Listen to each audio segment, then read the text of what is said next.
गीता अध्ययन के सेशन में आप सभी का स्वागत।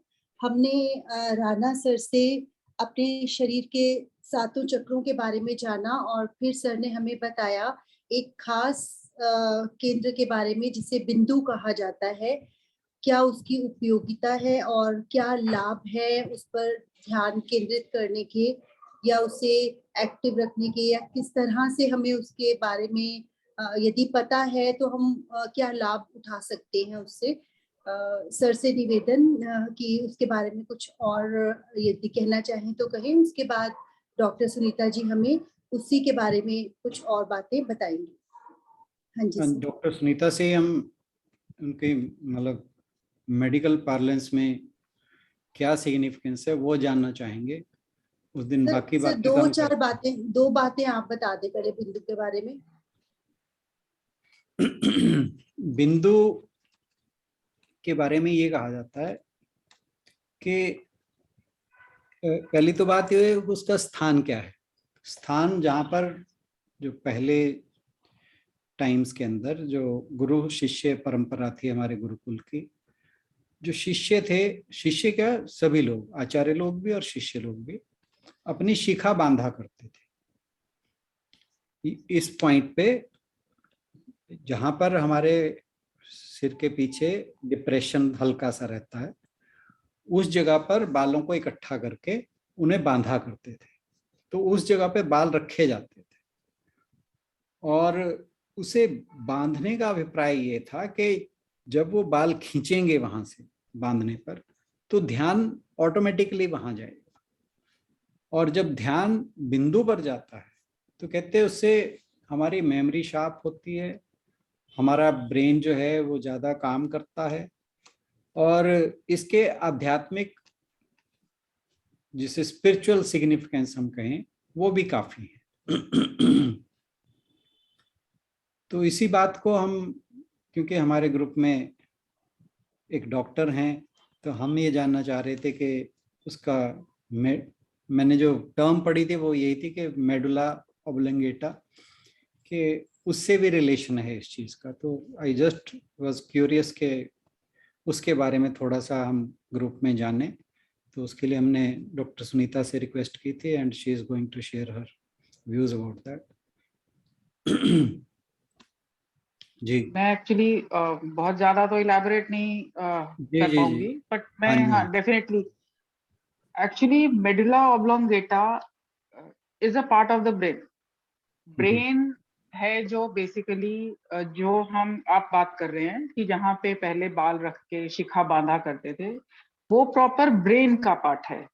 जी ब्रेन और जो हमारे जो स्पाइनल कॉर्ड है हमारी, वो ब्रेन से शुरू होते हैं सारे सेल्स और सारी नर्व्स, वो नीचे पूरी स्पाइनल कॉर्ड तक कंटिन्यूड होता है। तो इसी को हम डिफरेंट पार्ट्स में डिवाइड कर देते हैं। जो ऊपर है वो ब्रेन है, बीच का पार्ट जो है, जो lower part of the brain, उसको हम ब्रेन स्टेम भी कहते हैं, और वही लोअर पार्ट जो है उसको हम मेडुला ऑब्लोंगाटा कहते हैं। ओके तो इन अ वे ब्रेन, अच्छा, मेडुला ऑब्लोंगाटा जो है वो आगे कंटिन्यूड होती है एज आवर स्पाइनल कॉर्ड। तो बेसिकली ब्रेन से स्पाइनल कॉर्ड का एंड जो पूरी हमारी वर्टिब्रल कॉलम के अंदर रन करती है, ये सारा एक कंटिन्यूअस स्ट्रक्चर है, एक ही चीज है जो हमारा, जिसको हम नर्वस सिस्टम अपना बोलते हैं। जी जी जी। And this is all connected, single है यूनिट, बट उस सिंगल यूनिट को हमने पार्ट्स में डिवाइड किया हुआ है। तो पहले ऊपर है, और मेन ब्रेन तो ऊपर ही है, तभी शायद वो शिखा वाली बात थी, क्योंकि बेसिकली सारा कुछ वहीं होता है।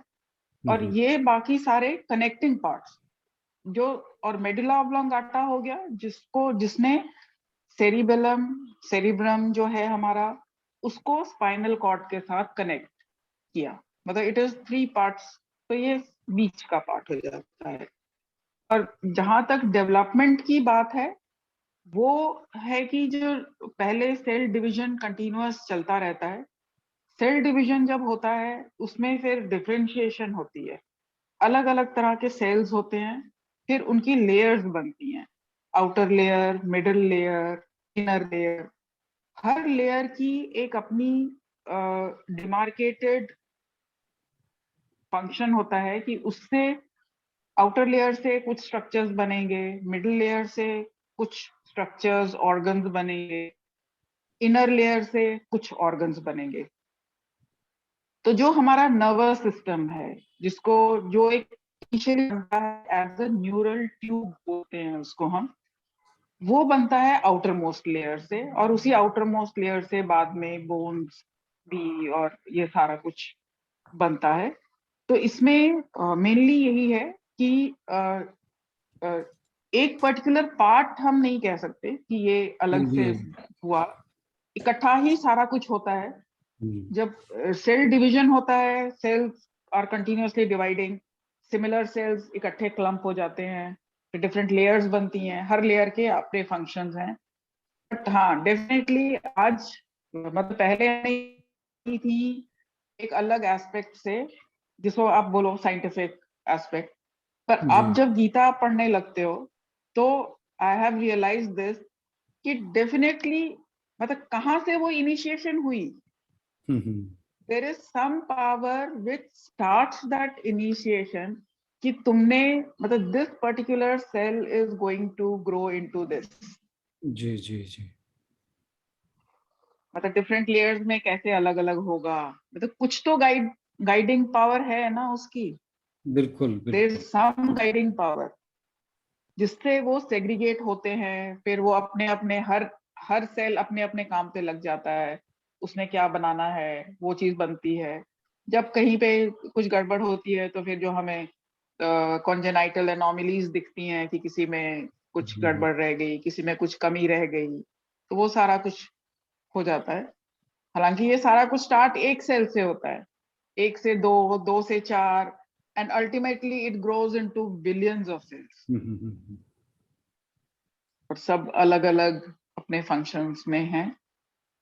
तो ये मतलब इस बात बेसिक में मैं यही बताना इसका चाहती कोई हूँ। मेडिकल बेसिस है? जो मैंने उस दिन शेयर किया था कि जब एक फीटस ग्रो होता है तो वो कहते हैं कि वो बिंदु से ही होता है, इसमें कुछ मेडिकल कुछ ऐसा सपोर्ट कुछ है? नहीं, ऐसा कुछ नहीं, ऐसा कुछ नहीं है, ऐसा जी कुछ नहीं है। हमारा तो जो बेसिक वो है कि वो वन सेल डिवाइडिंग इनटू 1 से 2, 2 से 4, इट कंटिन्यूअसली डिवाइड, फिर वो इम्प्लांट हो जाता है यूट्रस में आके, फिर कंटिन्यूअस डिवीजन चलता रहता है, फिर वो कंटिन्यूअस डिवीजन की वजह से फिर वो डिफरेंट लेयर्स बन जाती हैं अलग अलग, फिर उनसे अपने ऑर्गन्स अलग अलग फिर डेवलप चलिए, होते हैं। Thank you so much. Single point ऐसा कुछ नहीं। हाँ जी, जी, हाँ जी। Thank you.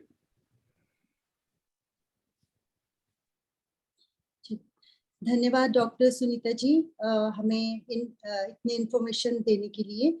इसी के साथ चलते हैं समापन की ओर। ओम पूर्णमदः पूर्णमिदं पूर्णात् पूर्णमुदच्यते पूर्णस्य पूर्णमादाय पूर्णमेवावशिष्यते। ओम शांति शांति शांति। हरि ओम। सभी का बहुत बहुत धन्यवाद और सभी को बहुत बहुत प्रणाम। सभी की ओर से राणा सर का बहुत बहुत धन्यवाद। कल मिलते हैं अगले सेशन में।